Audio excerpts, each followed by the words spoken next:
Magandang araw, Pilipinas. Ito ang mga balitang dapat abangan.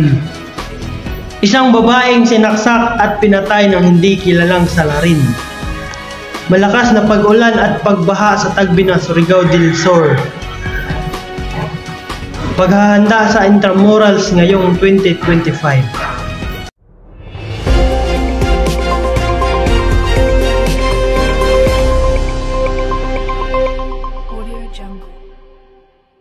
Magandang araw, Pilipinas. Ako si Davy Bones Salin. Ako naman, si Mayflower Bayubay at narito ang mga balitang dapat ninyong malaman ngayong araw. Isang babae patay matapos pagsaksakin, nakatuto, Marlon Labastida.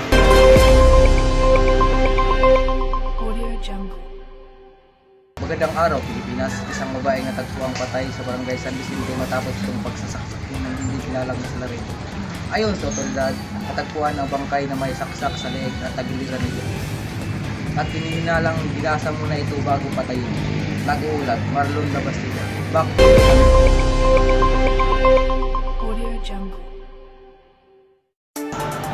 Patuloy ang walang tigil na pag-ulan sa bayan ng Tagbinas, Surigao del Sur na nagdulot ng pagbaha sa iba't ibang lugar. Para sa detalye, narito si Dieter Aquino.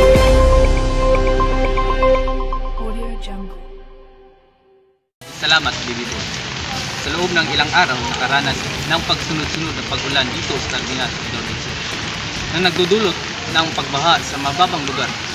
Ayon sa Pag-asa, patuloy ang pagbaha dulot ng pagbaha at pagguho ng lupa. Dahil dito, ilang pamilya ang lumikas sa evacuation center. Patuloy na nag-monitoring ang mga otoridad sa sitwasyon at maging alerto sa posibleng pagguho ng lupa at posibleng pagkaragdagang baha.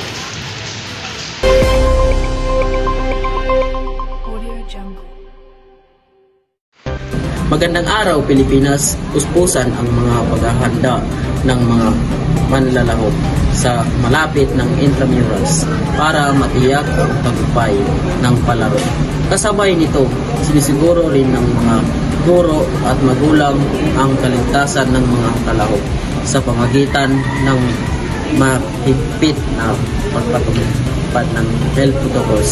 Inasahan na ang intramurals ay hindi lamang magpapalakas ng kakayahan ng mga kalahok, kundi magbigay na rin ng informasyon sa mga kabataan upang yakapin ang mga sport bilang bahagi ng kanilang pag-unlad.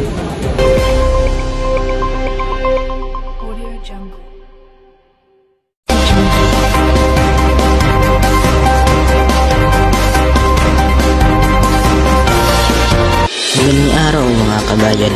Ito nga pala ang inyong lingkod, John Del Luquila, para sa paghatid ng balita para sa lagay ng panahon bukas. Kung makikita nyo, maganda naman ang daloy ng panahon, subalit makakaranas pa din tayo ng iilang pag-ulan, lalo na dito sa Luzon.